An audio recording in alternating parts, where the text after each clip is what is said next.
Masih bersama kami di Berita Satu Sore, pemirsa. Siswa-siswi di Mandailing Natal, Sumatera Utara tewas dibunuh dan dicabuli seorang pria yang diduga temannya sendiri. Polisi mengatakan pelaku bertindak keji demi menguasai harta korban yang membayar cicilan ponsel.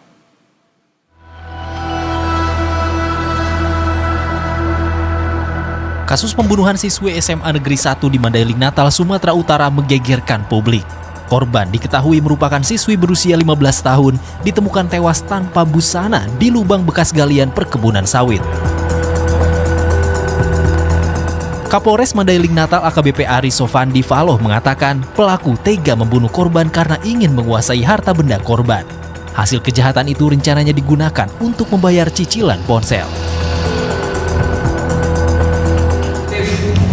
Modus hasil penyelidikan dan keterangan para saksi serta tersangka, yaitu tersangka merasa terdesak tunggakan cicilan handphone tersangka, ingin memiliki barang milik korban untuk membayar cicilan handphone, sehingga saat korban melawan tersangka panik kemudian membunuh korban dan juga mencabulinya, dan kemudian mengubur korban untuk menghilangkan jejak.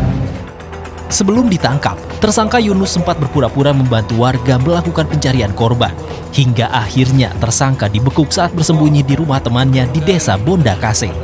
Hasil autopsi mengungkap adanya luka di bagian kepala korban akibat benda tumpul.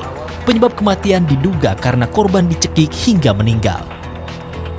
Untuk mempertanggungjawabkan perbuatannya, tersangka dijerat pasal tentang perlindungan anak dengan ancaman hukuman 20 tahun penjara. Panji Satrio, Berita 1, Mandailing Natal, Sumatera Utara. Dan bersama untuk mengetahui informasi lebih lengkap terkait pembunuhan anggota Paskibra di Mandailing Natal, kita sudah terhubung dengan Kapolres Mandailing Natal, ada AKBP Ari Sofandi Valoh melalui sambungan virtual. Pak Ari, selamat sore. Selamat sore, Mas. Baik, dengan saya di studio Pak Ari, saya mau langsung saja, sejauh ini jadi seperti apa motif yang ditemukan oleh polisi yang dilakukan oleh pelaku ini? Terima kasih, Mas. Untuk saat ini hasil penyelidikan yang bersangkutan motifnya adalah perampokan dengan kekerasan, di mana pelaku awalnya ingin merampok korban, yaitu untuk membayar cicilan handphone pelaku. Begitu, Mas. Oke, baik. Ini selain membunuh korban, kami mendapat informasi juga pelaku sempat melecehkan korban. Apakah benar demikian, Pak Valoh? Siap. Untuk berdasarkan keterangan pelaku mengakui bahwa selain merampas, kemudian mencekik dan membunuh korban, pelaku setelah itu melucuti pakaian dan mencabuli korban. Baik. Antara korban dan pelaku, apakah mereka saling kenal atau seperti apa?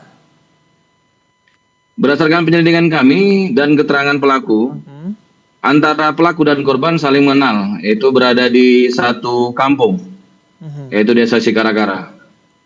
Jadi korban pada saat pelaku menyetop korban untuk meminta bantuan bahwa sepeda motornya rusak, korban tanpa ada berpikir negatif langsung ikut dengan pelaku. Baik, ini tindak pidana ini dilakukan sendirian oleh pelaku, Pak Valoh, atau direncanakan dengan kelompok orang misalnya, atau seperti apa? Berdasarkan penyelidikan kami dan keterangan saksi, pelaku melakukan kejahatan ini seorang diri. Oke. Memang berdasarkan keterangan pelaku terdesak karena harus membayarkan cicilan handphone yang beliau beli.